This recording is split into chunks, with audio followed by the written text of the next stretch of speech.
Hi, this is a story I wrote for my great-granddaughter Ruby.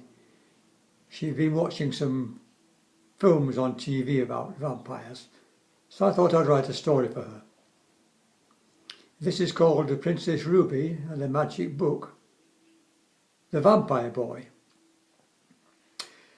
Princess Ruby had been watching a DVD about vampires.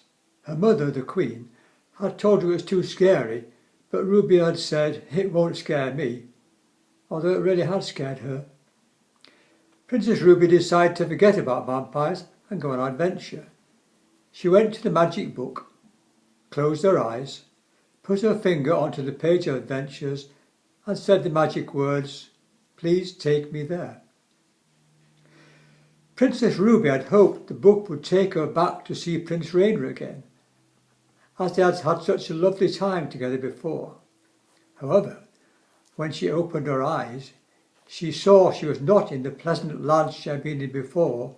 She was in a cemetery. All around her there were graves and headstones. It was night time and the moon shone down onto some of the stone figures on the graves, casting dark, frightening shadows.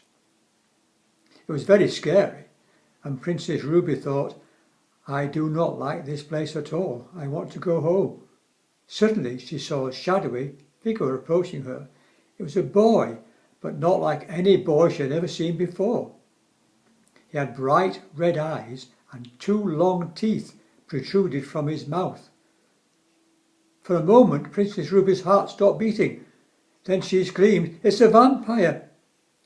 Princess Ruby turned and ran as fast as she could away from the vampire boy. She thought she was getting away when suddenly she tripped over a stone and fell to the ground. The vampire boy had now caught up to her. As he looked down on her, Princess Ruby said, "Please don't bite me and drink all my blood. I don't want to be a vampire." But instead of reaching down to bite her, he laughed and said, "I'm not going to bite you. Take my hand and I'll help you up."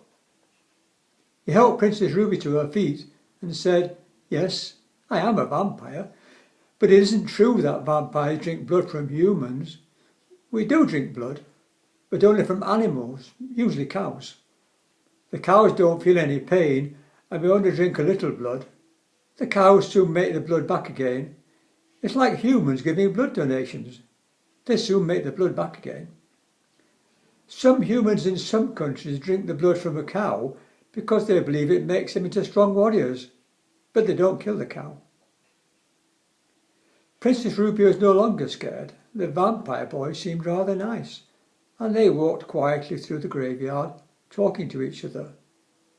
The boy stopped suddenly and said, "Listen."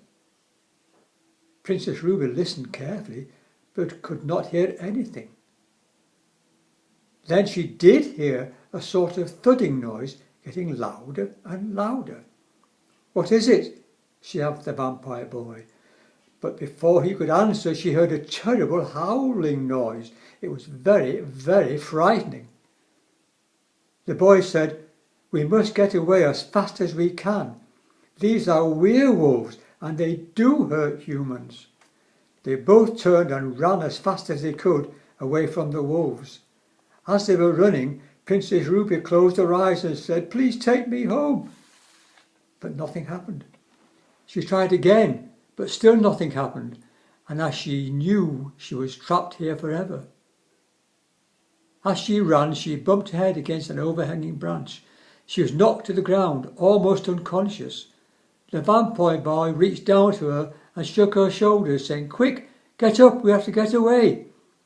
Princess Ruby felt the hand on her shoulder and the faint voice saying, "Wake up, Ruby, wake up."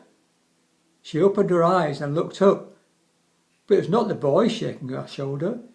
It was her mother. "I heard you shouting and screaming, Ruby. You must have had a bad dream. Didn't I tell you not to watch that scary DVD?" Princess Ruby gave a huge sigh of relief. It had all been a really scary, bad dream. But now she was back in her own bedroom. "That really was very, very scary," she said to herself. "I'm never going to watch a scary DVD like that again." before I go to bed. The end.